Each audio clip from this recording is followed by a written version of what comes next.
శ్రీమాత్రే నమః అంటూ గవ్వల జ్యోతిష్యం చెప్పే అమ్మ ఇవాళ ఆవిడ కామెంట్లు అనమాట.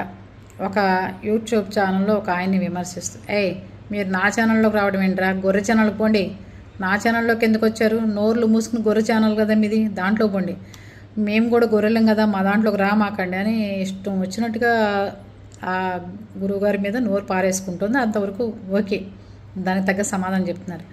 ఆ దాంట్లో కామెంట్లు పెట్టేవాళ్ళు ఏమని పెడుతున్నారు, అమ్మ నేను ఇవాళ చదువుకోనా చదువుకోవద్దా, నేను చదువుకుంటే ఏమన్నా పాస్ అవుతానా పాస్ అవునా, నువ్వు అమ్మని అడిగి చెప్తే నేను చదువుకోమంటే అమ్మ చదువుకుంటా లేకపోతే చదువు ఆపేస్తా అని చెప్తున్నాడు వాడెవడో సుంట.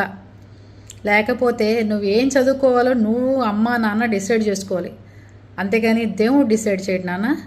దేవుడు వచ్చి నువ్వు చదువుకోవద్దు నాన్న, నువ్వు నేను కూర్చోబెట్టి ఇంట్లో అన్నం పెడతానని చెప్పి ఏ దేవుడు చెప్పడు. నువ్వు కష్టపడితేనే తింటావు, అర్థమైందా? ఇంకోళ్ళు పెడుతున్నారు, అమ్మ మా అమ్మాయి పెళ్ళి అవుతుందా పెళ్ళి అవుదా, నా పిల్లలందరూ ప్రయోజకులు అవుతారా అవరా, దానికి అమ్మ ఎందుకు చెప్తుంది సమాధానం? ఈవిడ గవ్వలేయంగానే అమ్మ చెప్తే ఆవిడకి గవ్వలేసేసి అమ్మ రాత్రికి ₹1,00,000 డబ్బులు ఇచ్చేయమ్మా, రేపు పాలవాడు వస్తాడు వాడికి డబ్బులు కట్టేయమ్మా, నా గవ్వలతో కట్టించేసేయచ్చు కదా అందరికీ.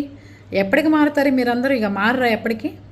ఇంకో ఆవిడ వింతగా ఏమని అడుగుతుందో తెలుసా, అమ్మ నేను జర్నీ చేస్తే నాకు టెన్షన్గా ఉంటుంది, నాకు టెన్షన్ తగ్గేటట్టుగా అమ్మని చూడమని చెప్పమ్మా అంటే ఈ గవ్వల జ్యోతిష్య రాణి చెప్తుంది, నాకు ఇందాక కళ్ళు తిరిగిపోయినాయి అమ్మ దగ్గర ఉన్నప్పుడు, పడిపోతానేమో అని భయం వేసింది, అప్పుడు అమ్మకి చెప్పాను, అమ్మ నన్ను పడే మాకు నువ్వే వచ్చి నాకు మళ్ళీ చేయాలి, నన్ను లేపాలి, అందుకని నాకు కళ్ళు తిరగకుండా నువ్వు చూడమ్మా అనగానే నన్ను కళ్ళు తిరగకుండా అమ్మ చూసింది, లేకపోతే అమ్మ వచ్చి నన్ను లేపాల్సి వచ్చేది, అందుకని అమ్మ జాగ్రత్త పడింది అని చెప్తుంది. ఇది పరిస్థితి గవ్వల జ్యోతిష్యాలు, అర్థమైందా?